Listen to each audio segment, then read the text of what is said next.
గారి విషయంలో ఒకటే చాలా క్లారిటీగా ఈ తమరు ప్రముఖంగా చెప్పదలుచుకున్నది ఏంటంటే, రజనీ గారు తన ప్రొఫెషనల్ గా చేస్తే పర్వాలేదండి. ప్రొఫెషనల్ గా చేసుకోకుండా వైసీపీ ముటుకులో జనసేన కండువా వేసుకుని తప్పని వాదిస్తున్నాను అని చెప్తుంది. మరి ఇదే అంబటి రాంబాబు గారు సంక్రాంతిలో లక్కీ డిప్ తీసినప్పుడు ఎందుకు ఖండించలేదు? దాని మీద కూడా అరెస్ట్ జరిగింది కదా. అంటే తను కంఫర్ట్ గా జోన్ లో ఉన్నప్పుడు మాట్లాడాలి, కంఫర్ట్ జోన్ లేనప్పుడు ఎదురుదాడి చేయాలి. ఇది ఆవిడ ఎజెండా అండి. ఆవిడ పార్టీ నుంచి గెంటేశారా లేదంటే పార్టీ నుంచి ఆవిడ తప్పుకుందంటే పైకి కనిపించే నిజాల కన్నా లోపల జరిగిన నిజాలు చాలా ఎక్కువ అండి. సో గతంగా కొన్ని విషయాలు ఉన్నాయి, అవన్నీ మేము చెప్పాలని అనుకోవట్లేదు కనుక ఎంతైనా మా పార్టీలో పనిచేశారు మేడం గారు అనే గౌరవంతో కొన్ని విషయాలు నేను రివ్యూ చేయలేకపోతున్నాను. దయచేసి ప్రజారాజ్యం కాపులకి ఏ రోజు అన్యాయం జరగలేదు. చిరంజీవి గారిని అడ్డం పెట్టుకుని వీళ్ళు ఎదిగి చిరంజీవి గారిని వెన్నుపోటు పొడిచి ఈ రోజు వైసీపీ పంపిణీ జారారు తప్ప చిరంజీవి గారి ద్వారా నష్టపోయారన్న మాటల కన్నా రజనీ గారు వెనక్కి తీసుకోవాలి. ఎందుకంటే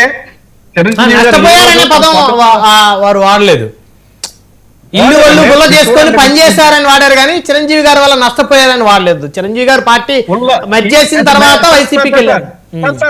బ్రహ్మనాయుడు గారు తమకు ఒక విషయం చెప్తున్నానండి, ఒళ్ళు పని చేశారని చెప్పారండి. దాని అర్థం ఏంటి సార్?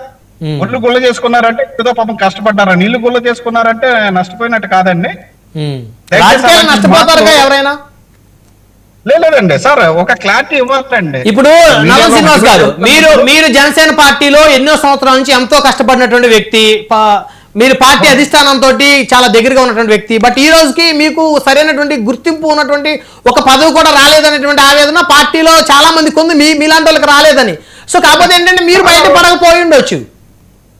సార్ చాలా మంచి క్వశ్చన్ అడిగారండి. నాకిలే కదండి, నాకిలేక కొన్ని వేల మంది ఏమి ఆశించకుండా జనసేన కోసం పనిచేసే వాళ్ళు ఉంటారు కూడా అండి. ఎందుకంటే ఒక లక్ష్యం కోసం పనిచేసే వ్యక్తులు ఆశించరండి.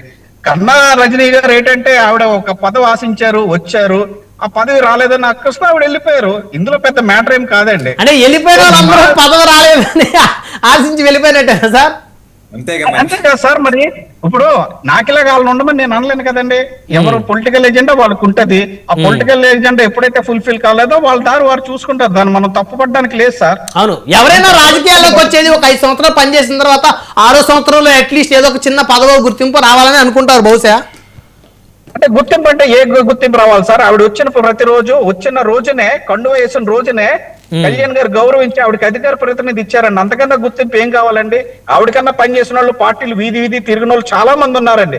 వాళ్ళు ఎవరికి దక్కని అవకాశాన్ని, అదృష్టాన్ని కళ్యాణ్ గారు ఆవిడకి ఇచ్చారు. అది గుర్తింపు కాదా? మోరెవరు ఆవిడ జాయిన్ అయినప్పుడు ఏ లోకల్ లీడర్స్ ని సంప్రదించలేదండి. సంప్రదించకుండా ఈవిడ మనకు కావాలి, ఈవిడ మన పార్టీలో జాయిన్ అవుతున్నారంటే బాగుంటది అనే ఉద్దేశంతో కళ్యాణ్ గారు తన స్వహస్తాలతో కండువా వేసి ఆవిడని గౌరవించారండి. ఈ రోజు ఆవిడ గుర్తింపు లేదన్న మాట ఏ రకంగా అనుకోగలరు మీరు? ఇది చాలా వాస్తవం కాదు సార్. దయచేసి తెర వెనక చాలా ఉంటాయండి.